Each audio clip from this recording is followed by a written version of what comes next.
Anime sure loves to absolutely destroy stuff, like its go-to victim, Tokyo Tower. Other things that Japanese animation has been known to obliterate include your social life if you get a little too into it, or visits to the squid exhibit at your local aquarium if you get a little too into a very specific kind of anime. But there are actually two wolves inside Japanese animation, and no, I'm no longer talking about that very specific kind of anime. On the one hand, yes, the genre does have the power to destroy, but it can also create and improve upon, like when Japan made a bunch of anime based on or inspired by horrible American movies and actually fixed all of their problems, creating some of the best installments of their respective franchises. So today, let's take a look at the bonkers, the embarrassing, the unbelievable bits of canon that even the minions won't touch with a 10-foot pole. We're talking space vampires, chainsaw swords, and the other thing that everyone seems to get wrong about the Punisher. This is Cannonball.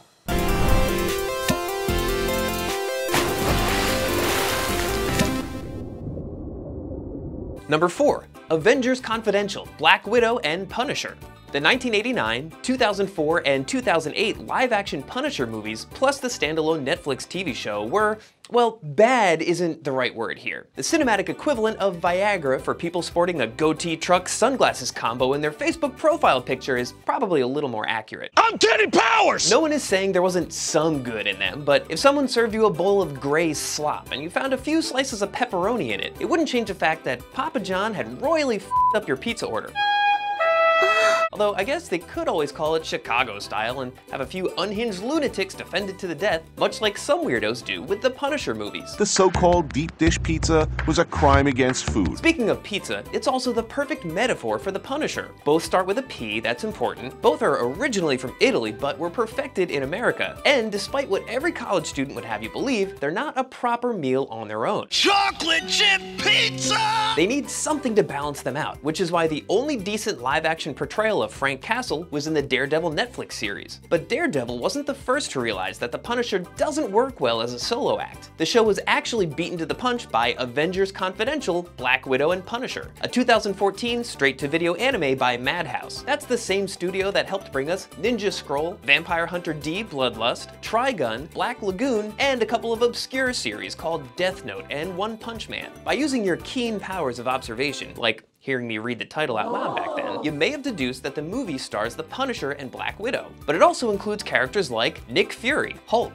Iron Man, Hawkeye, Captain Marvel, and Thor. Thankfully, they're mostly minor cameos, allowing the anime to focus on Frank and Natasha, and fix every mistake made by previous Punisher properties along the way. For one, it spends a total of like 10 seconds on the Punisher's origin. It shows us quick flashbacks to the time his family was killed, crucially without then revealing that the movie's big bad was behind it. That was a recurring problem with previous Punishers like Dolph Lundgren's, Thomas Jane's, and Jon Bernthal's. Their movies and shows replaced the random slaughter of the Castle family with targeted hits that gave Frank a specific enemy to hunt down. The Punisher just shouldn't be going after a single person or group who wronged him. He's fighting a never-ending war against all crime, which you only get if the death of his family was random. Take that away, and the character ceases to be the Punisher and becomes, I don't know, the Venginator? The Venga Boy? If only there was a word for someone who avenges. Like a truth team! Like some kind of Justice League? Oh, this guy! Now, because all the anime Punisher cares about is killing criminals to protect civilians, he doesn't do big, complicated plans, or concern himself with things like the big picture or using small fish to get to the big fish. Instead, all he wants is to create a big Jackson Pollock painting by blowing the small fish's brains out. In short, this Punisher is much more suited for the name MODOK than Marvel's flying Humpty Dumpty, because the anime version of Frank actually is a mental organism designed only for killing. That's actually how Frank comes across Black Widow and S.H.I.E.L.D. in Avengers Confidential, by ruining one of their surveillance ops with beautifully animated ultra-violence, which still somehow comes off as less cartoonish than Punisher Warzone, where Frank punches someone's face off. All that being said, the anime Punisher isn't completely one note. He often shows signs of humanity, like when he gives an approving nod to a S.H.I.E.L.D. agent after recognizing him as a fellow Marine, or when he jokingly shoots Iron Man in the face seconds after the two run into each other. It's fine, Tony probably gets that all the time. Whoa, whoa, whoa, come on, use your words. More importantly though, Frank does all of that while wearing his skull logo, which appeared for maybe 5 minutes total in the entire Punisher Netflix series, and was completely absent from the Dolph Lundgren movies. It's almost like the live-action Punishers felt ashamed to be based on comic books. The anime does not have that problem. It fully embraces the fact that the Punisher is a regular human in a world of thunder gods, and that his only superpower is guns. He's an objectively ridiculous character, and you can either ignore it and fail trying to turn his story into a serious drama, or you can lean into that ridiculousness by dressing him in a vest with a painted-on boner face, some people call it a skull, and showing him holding his own alongside superpowered characters who can destroy buildings by frowning at them really hard. The movie also has a pretty great Black Widow story that's much better than her solo live-action movie. But that's a low bar to clear since all it took was showing Natasha not blowing up a child in Budapest. All clear.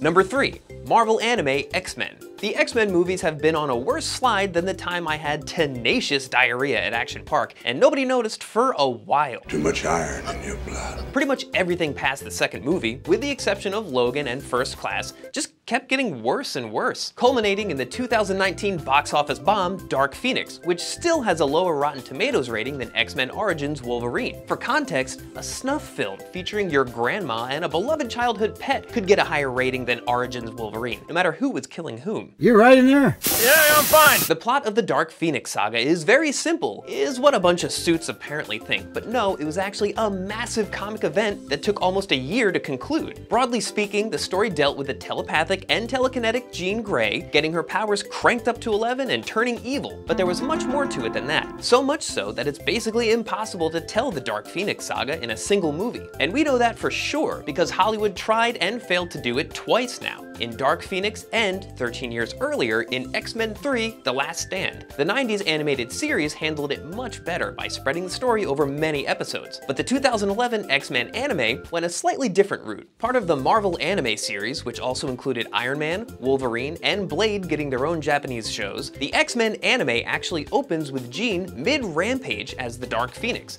begging Scott to kill her so she doesn't hurt her friends. This was a super ballsy move on the show's part, but one that also kinda makes a lot of sense. The Dark Phoenix saga is the most adapted X-Men story ever. Even non-comic book fans know the basic gist of it. It's the murder of Bruce Wayne's parents, or Krypton blowing up, or Spider-Man having to tape down his junk so his Peter Porker doesn't show through his skin-tight suit. Just things everybody knows about. With great power comes great responsibility. So the X-Men anime reckoned that if everyone was mostly familiar with the Dark Phoenix story, it can jump straight to the end of it and focus on the story's consequences. That's why, instead of showing Jean turning into the Phoenix, the anime shows you the aftermath of the team losing a beloved member, which causes them to break up, revealing Jean as the heart of the group that held everyone together. Most tried to move on with their lives, except for Cyclops. He fell into a deep depression, camping out at the site of Jean's death for a year, and adding the power of projectile ball smell to the list of his mutant abilities. Oh god. The team does eventually get back together to save a mutant girl, though Cyclops' primary reason for coming back was realizing that he wasn't honoring Jean's memory and instead using it as an excuse to become a mutant hobo. He returned to the X-Men to make the death of the love of his life mean something, vowing to fulfill her wish of mutants being a guiding light for the rest of humanity. Now that might be one of the most psychologically complex themes in the entire X-Men franchise, and it came from a character that the live-action film spent years convincing you was boring.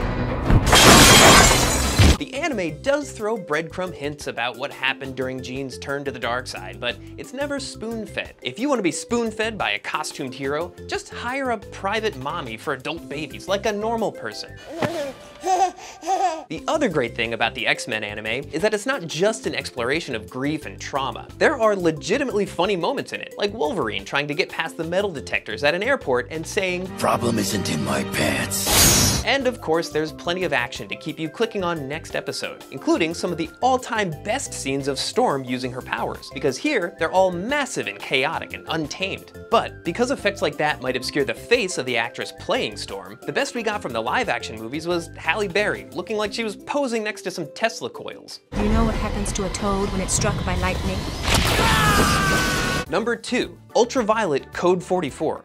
Ultraviolet is the 2006 spiritual successor to Kurt Wimmer's Equilibrium, where Christian Bale does a bunch of gun karate so he can read poetry. Look, it makes sense in context. But Wimmer was reportedly unsatisfied with how this gun kata martial art turned out on screen, and vowed to make a movie that would better reflect his firearm ballet vision. And that's how we got Ultraviolet. a dystopian sci-fi thriller made not to tell a good story, but rather as an excuse for loosely connected action scenes. And boy does it show. Sadly, it's the only thing about Ultraviolet where things are shown instead of told, with the movie being 90+ minutes of clumsy exposition and CGI that looks like a Soviet knockoff of Reboot. The movie focuses on Violet, played by Milla Jovovich, an invincible sci-fi vampire fighting for the liberation of other sci-fi vampires, known as hemophages, whose struggle is presented as the most ham-fisted, tasteless allegory of the Holocaust since, I don't know, the last sci-fi allegory of the Holocaust. Seriously, maybe we should stop doing those. I'm doing my part! The movie kicks off when Violet gets her hands on a child, played by Cameron Bright, whose magic blood can kill sci-fi vampires. You really have to admire the specific acting niche that Cameron Bright found for himself, seeing as he also played a kid with magic blood in X-Men 3: The Last Stand, and later a vampire in the Twilight Saga. Do you understand anything I'm saying to you? So what little plot Ultraviolet did have wasn't exactly the pinnacle of originality. That's where Ultraviolet Code 44 comes in. Thankfully only loosely based on the live-action movie, the 2008 Code 44 anime is just as action-packed as the original. But here, it's done to help push the plot forward, and you would need plenty of action to do that, because there's only so much story to the anime.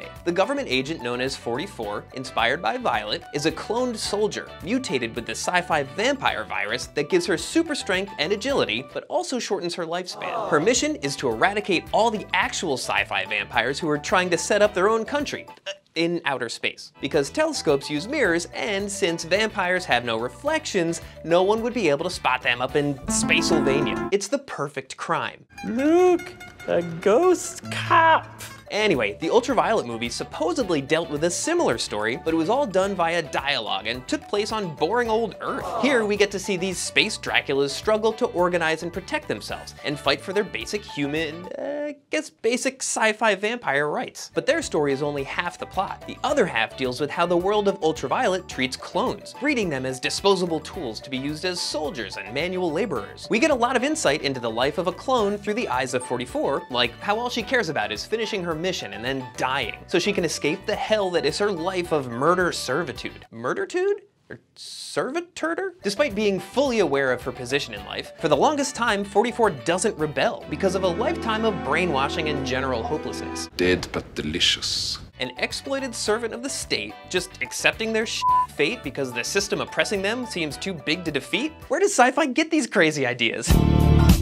Violet was your typical badass sci-fi heroine, but 44 is way more complex. She's melancholic and fatalistic, but is still capable of experiencing awe and joy. She's also naked a lot during the anime series, but here it's always shot in such a cold, impersonal way that it almost looks like the series is poking fun at the live-action movie, whose gratuitous nude scenes were apparently shot at a strip club that hates people with epilepsy. When you're a vampire, you become very sexy. And instead of being an undefeatable Terminatrix like Violet, 44 gets her ass kicked on more than a few occasions, which I can certainly relate to. The anime isn't exactly free of sci-fi cliches, but it at least feels like it's set in the real world, albeit in the future, primarily by showing extras dressed like regular people instead of professional spoon-feeding nanny mommies.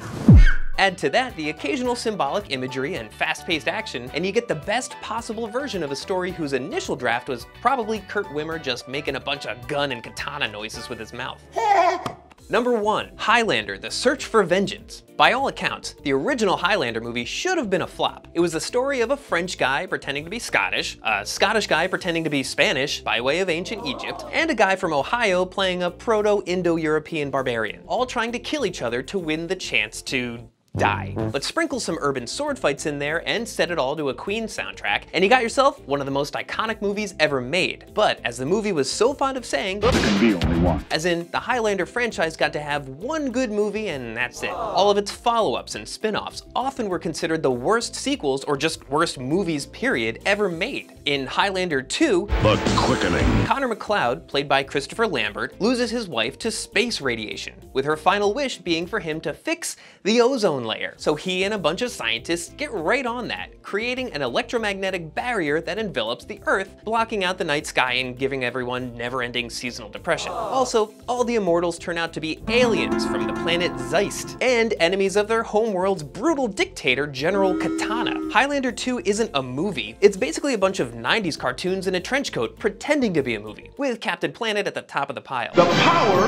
is yours! All other installments of the franchise similarly disregarded the themes and rules of the first movie, always trying new but really baffling things. Highlander: The Source didn't even feature Lambert's Connor MacLeod and primarily took place on a cannibal island off the coast of Lithuania in the far future. It was so bad that one producer described The Source as, quote, a bad dream that the main character Duncan MacLeod had. And you were there. So the 2007 anime film Highlander: The Search for Vengeance had a big job ahead of it to bring dignity back to the cinematic equivalent of a naked clown corpse. And against all odds, it actually succeeded, setting the tone perfectly in the first few minutes with what the Highlander franchise had been lacking all these years: a chainsaw the size of a surfboard being used like a sword. Search for Vengeance plays by the rules set up by the original movie while also paying tiny homages to the sequels that butchered said rules, harder than Sean Connery butchered his Spanish accent. Men will fear you, try to drive you away. It's easy to ignore the world established by previous films and make up your own semi-original story from the get-go, but it takes creativity to play the cards you were dealt while still being your own thing. And that's exactly what this anime accomplishes. Search for Vengeance technically takes place over many centuries, but similar to some Highlander sequels, the bulk of it is set in a far dystopian future full of mutants, ecological disasters, and super kick-ass sci-fi tech, like Robo-Spider soldiers.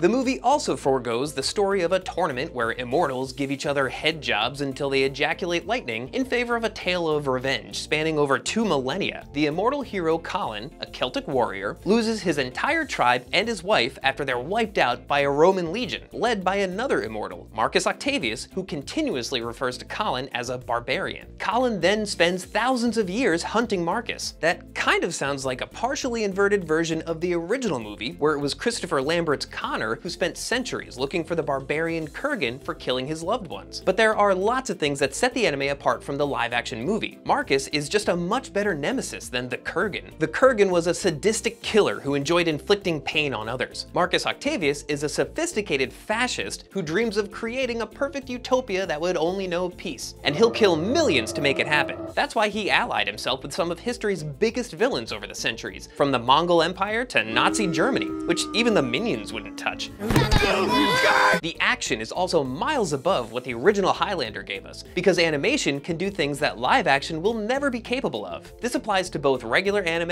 and that very specific kind of anime we talked about earlier. The fights in Search for Vengeance are lightning fast and adrenaline filled. Pretty much everything that the 1986 movie probably would have been if it had the means, the budget, and the courage to give audiences around the world eyeball orgasms. The backgrounds also look like a mix of Mad Max and Blade Runner. Combine that with a subplot of exploited people trying to get their hands on a vaccine, and you end up with not just one of the best Highlander films ever, but one that's oddly prescient. If there can be only one film that you watch today, make sure it's Highlander: The Search for Vengeance.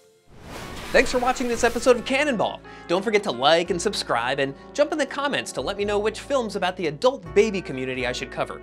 So far I have Jack, Benjamin Button, and I'm kinda stumped after that. I guess Baby Genius is.